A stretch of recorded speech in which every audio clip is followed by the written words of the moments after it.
Assalamualaikum warahmatullahi wabarakatuh. Perkenalkan, saya Dwi Nurhalida dengan NIM 3 digit terakhir 061 dari kelas PM 2024E.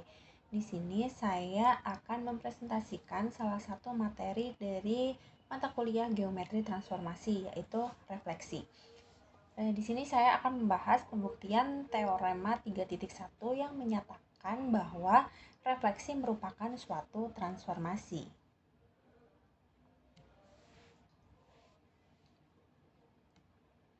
Nah, sebelum masuk ke pembuktian, kita belajar dulu apa itu definisi dari refleksi. Nah, refleksi pada garis G dinotasikan MG bekerja dengan dua kondisi. Kondisi yang pertama itu jika titik A berada tepat pada garis G, maka bayangannya adalah titik itu sendiri. Atau MGA sama dengan A jika A elemen G. Nah, kondisi yang kedua yaitu jika titik A tidak berada pada garis G, maka bayangannya adalah A aksen. Sedemikian hingga garis G menjadi sumbu tegak lurus dari ruas garis A aksen. Nah, perhatikan pada gambar ini. Nah, garis G ini merupakan sumbu cerminannya dan A aksen ini merupakan bayangannya. Jadi garis G ini membagi ruas A aksen menjadi dua bagian yang sama besar secara tegak lurus. Kemudian kita lanjut ke teorema 3.1 yang menyatakan bahwa refleksi merupakan transformasi.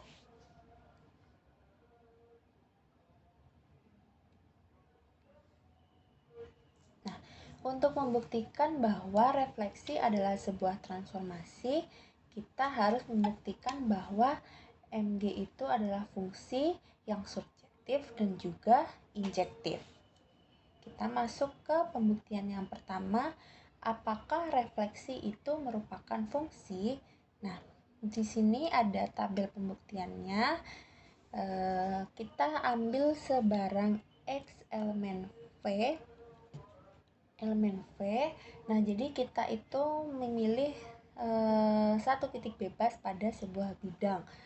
Kemudian X bukan anggota G, maka MGX sama dengan X aksen, di mana G itu tegak lurus dengan ruas garis X aksen.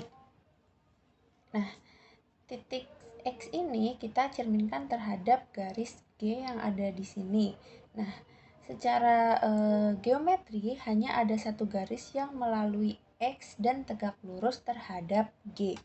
Nah, di sini kemudian misalkan titik potong G dan X aksen adalah O.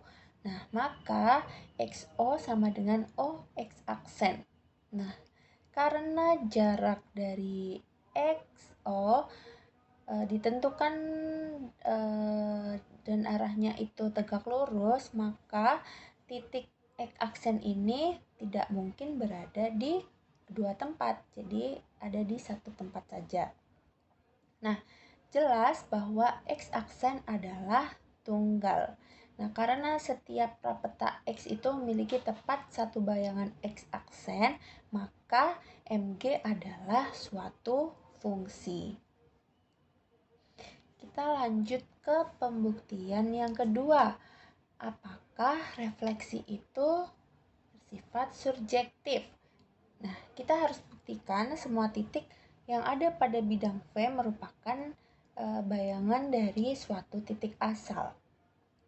Nah, kita ambil sebarang X aksen elemen V. Nah, kita balik, kita mulai dari titik bayangannya. Nah, X aksen memiliki prapeta yaitu X. Nah, jadi jika kita punya titik X di sisi kiri ini, kita bisa mengonstruksi titik X di sisi kanan melalui sumbu G di sini. Nah,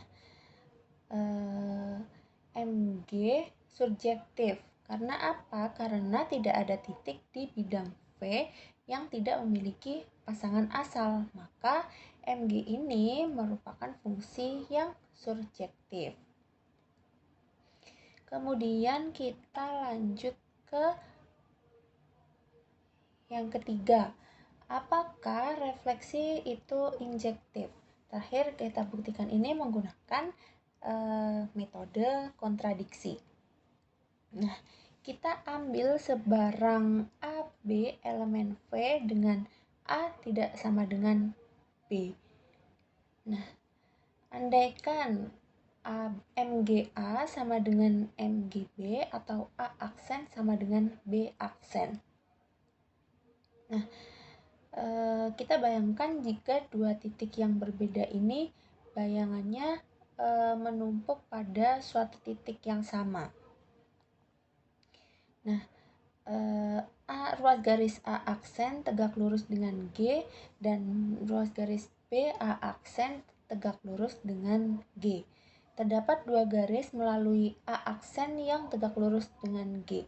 Maka ini terjadi kontradiksi. Sehingga apa? Sehingga pengandaian itu salah. MGA tidak sama dengan MGB aksen. Nah, karena pengandaian itu salah, maka titik yang beda pasti bayangannya berbeda. Mg terbukti injektif.